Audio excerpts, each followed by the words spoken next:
కాంగ్రెస్ ఏడాది పాలనలో ఎవరూ సంతోషంగా లేరని ఫైర్ అయ్యారు బీఆర్ఎస్ అధినేత మాజీ సీఎం కేసీఆర్. కాంగ్రెస్ నేతలు దొరికితే ప్రజలు కొట్టేటట్టున్నారని చెప్పారు. ఇన్ని రోజులు తాను మౌనంగా గంభీరంగా చూస్తున్నానని తెలిపారు. కొడితే మామూలుగా కాదు గట్టిగా కొట్టడం తనకున్న అలవాటన్నారు. ఎర్రవెల్లి ఫామ్ హౌస్ లో తనతో భేటీ అయిన జహీరాబాద్ కార్యకర్తలు నేతలతో హాట్ కామెంట్స్ చేశారు కేసీఆర్. తాను చెప్పినా వినకుండా ప్రజలు అత్యాశకు వెళ్లి కాంగ్రెస్ కు ఓటేశారని చెప్పారు. కాంగ్రెస్ నేతలకు రైతు బంధుకు రామ్ రామ్, దళిత బంధుకు జై భీం చెబుతారని గతంలోనే చెప్పారన్నారు కేసీఆర్. తులం బంగారానికి ఆశపడి కాంగ్రెస్ కు ఓటేశారని విమర్శించారు కేసీఆర్. ఒక సంవత్సరం జరిగిపోయింది. సంగమేశ రాన్నే పన్నది, బసవేశ రాన్నే పన్నది, కథ చూడాలి జరుగుతూ ఉంది. కాబట్టి మీరు కూడా పెద్ద ఎత్తున దయచేసి ఆ సభకు కదిలి రావాలి. అంత దూరమే ఉండదు. ఆ రకంగా మామూలు అంటే ఏముంటుంది, బాగా ఉంటుంది, మాకు ఉంటుంది, అలాగే ఉంటుంది. కాంగ్రెస్ ఎంత మంచి చేస్తే పాల్పడి కావచ్చు రాగట దీన్ని పామవుతుందని మనం బదనాం చేసి అంతే కదా. నేను ఏమంటుందంటే అన్ని మబ్బులు విడిపోయిన ప్రజలకు అన్నీ తెలిసిపోతుంది. మంచి ఏంది, చెడ్డ ఏంది, ఏం జరిగింది అన్నీ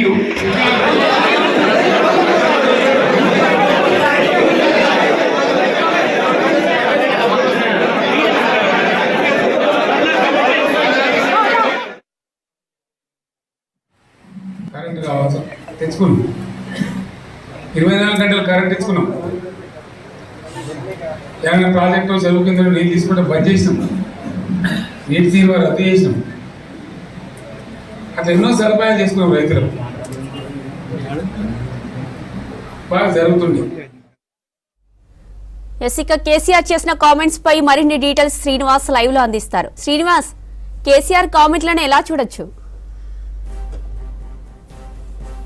జైరాబాద్ నియోజకవర్గానికి చెందినటువంటి కొంతమంది బీఆర్ఎస్ కార్యకర్తలు జరాసంగం అని ఒక మండలం ఉంటుంది. అక్కడ సంగమేశ్వర స్వామి టెంపుల్ ఉంటుంది. అక్కడి నుంచి ప్రసాదం తీసుకొచ్చి ఇచ్చారు. అక్కడి నుంచి పాదయాత్రగా వచ్చి వీళ్ళందరూ కూడా కేసీఆర్ ఫామ్ హౌస్కి వచ్చి అక్కడ కలిశారు. వాళ్ళతోటి కేసీఆర్ కూడా వాళ్ళతో సమావేశమయ్యారు. ఈ సందర్భంగా హరీష్ రావు ఉన్నారు, తర్వాత జహీరాబాద్ ఎమ్మెల్యే ఉన్నారు, సునీతా లక్ష్మారెడ్డి, మిగతా కొంతమంది ఎమ్మెల్యేలు కూడా అక్కడ ఉన్నారు. అయితే ఈ సందర్భంగా కేసీఆర్ మాట్లాడినటువంటి కొన్ని మాటలు ఇప్పుడు హాట్ టాపిక్గా మారాయి. సో ప్రజలు మొన్న జరిగినటువంటి అసెంబ్లీ ఎన్నికల్లో తీర్పిచ్చారు బీఆర్ఎస్కు, అట్లనే కాంగ్రెస్ పార్టీ కూడా తీర్పిచ్చారు. కాంగ్రెస్ పార్టీ అధికారంలోకి వచ్చింది. గతంలో నుంచి కూడా కేసీఆర్ ఇప్పుడే కాదు గతంలో కూడా ఇట్లాంటి కామెంట్సే చేశారు. సో ప్రజలు తప్పు చేశారు, ప్రజలు కాంగ్రెస్కు ఓటు వేయడం కరెక్ట్ కాదనేటువంటి అభిప్రాయాన్ని ఆయన వ్యక్తం చేస్తూ వస్తున్నారు. ఆ మధ్య మీడియాలో కూడా ఈ వార్తలు వచ్చాయి. ఈరోజు కూడా అదే అంశాన్ని ప్రస్తావించారు. ముఖ్యంగా తులం బంగారం అంశం కావచ్చు, అంటే కాంగ్రెస్ పార్టీ ఇచ్చినటువంటి హామీలు వాటిని చూసి కాంగ్రెస్ పార్టీకి ఓటు వేశారు. ఇప్పుడు దాదాపుగా ఏడాది అవుతుంది కాంగ్రెస్ పాలనలో, ఏ ఒక్కరు కూడా సంతోషంగా లేరన్నటువంటి విషయాన్ని ఆ సందర్భంగా అంటే అక్కడికి వచ్చినటువంటి కార్యకర్తలను ఉద్దేశించి కేసీఆర్ మాట్లాడారు. సో గతంలో కూడా ఈ అంశాలను ప్రస్తావించారు. అయితే ఇప్పుడు ఒక 4-5 అంశాలను ఎక్కువగా ప్రస్తావించినట్టు మనం చెప్పుకోవాలి. అందులో ఒకటి, నేను కొడితే ఎలా ఉంటుందో ఈసారి గట్టిగా కొడతాను అనేటువంటి విషయాన్ని చెప్పుకుంటూ వచ్చారు. ఇంకొక వైపు తులం బంగారు అంశాన్ని ప్రస్తావించారు. తర్వాత కాంగ్రెస్ పార్టీకి సంబంధించినటువంటి హామీలన్నీ కూడా ప్రస్తావించారు. ఎవరు సంతోషంగా లేరు అనేటువంటి విషయాన్ని కేసీఆర్ చెప్పుకొచ్చారు. కానీ ప్రజల తీర్పు అనేది, అంటే ఎన్నికల్లో ప్రజల తీర్పు అనేది కాంగ్రెస్ పార్టీకి ఇచ్చారు. కాంగ్రెస్ పార్టీ నుంచి ముఖ్యమంత్రిగా రేవంత్ రెడ్డి కొనసాగుతున్నారు.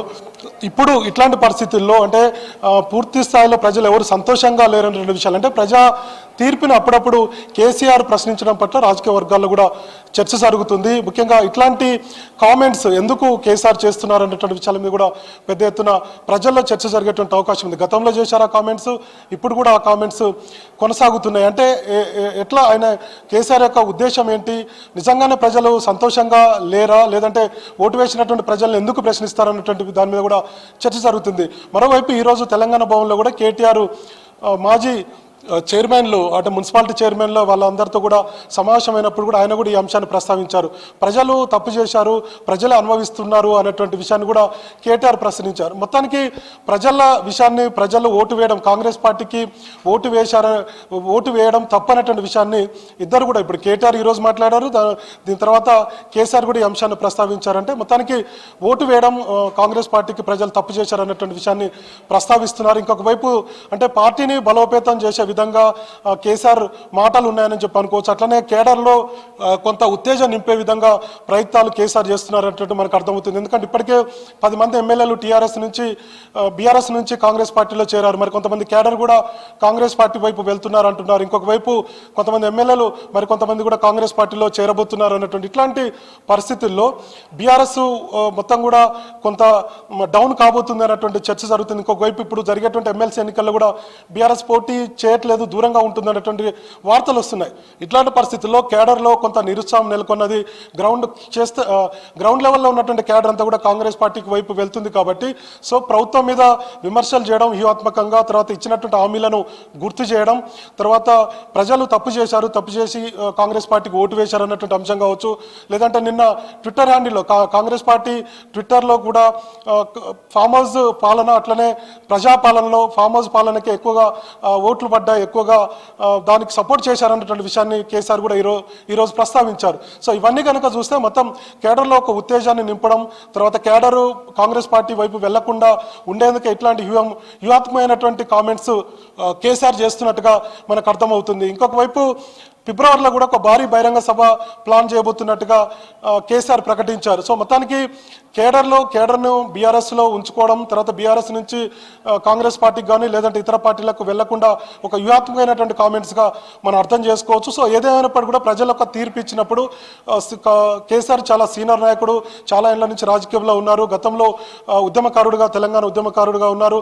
తర్వాత టీఆర్ఎస్ పార్టీ పెట్టిన తర్వాత పరిస్థితులు ఆయనకు తెలుసు. కానీ ఇప్పుడు కాంగ్రెస్ పార్టీని టార్గెట్ చేస్తూ కాంగ్రెస్ పార్టీ ప్రజలు ఎందుకు ఓటు వేశారు అనేటువంటి విషయాన్ని, ప్రజలను తప్పుపడుతూ చేస్తున్నటువంటి కామెంట్స్ పట్ల కొంత రాజకీయ వర్గాల్లో అయితే చర్చ జరుగుతుంది. మరి ఇటు కాంగ్రెస్ పార్టీ ఎట్లా రియాక్ట్ అవుతుంది అనేది మనకు మరి కాసేపట్లో తెలిసేటువంటి అవకాశం ఉంది. ఎందుకంటే కేసీఆర్ మాట్లాడిన తర్వాత ఖచ్చితంగా కాంగ్రెస్ పార్టీ నుంచి మంత్రులైనా మాట్లాడేటువంటి అవకాశం ఉంటుంది. కాబట్టి సో వాళ్ళ వెర్షన్ ఎట్లా ఉంటుంది అనేది మనం చూడాలి. సో ఓవరాల్గా అయితే మనకు కేసీఆర్ కామెంట్స్ను, కేటీఆర్ కామెంట్స్ కనుక మనం అర్థం చేసుకుంటే ఖచ్చితంగా బీఆర్ఎస్ పార్టీ ఇక్కడ ఉన్నటువంటి క్యాడర్ కావచ్చు, ఎమ్మెల్యేలు కావచ్చు, ఎమ్మెల్సీలు కావచ్చు, వీళ్ళంతా కూడా కాంగ్రెస్ వైపు వెళ్తారనేటువంటి ఒక పెద్ద ఎత్తున చర్చ జరుగుతుంది.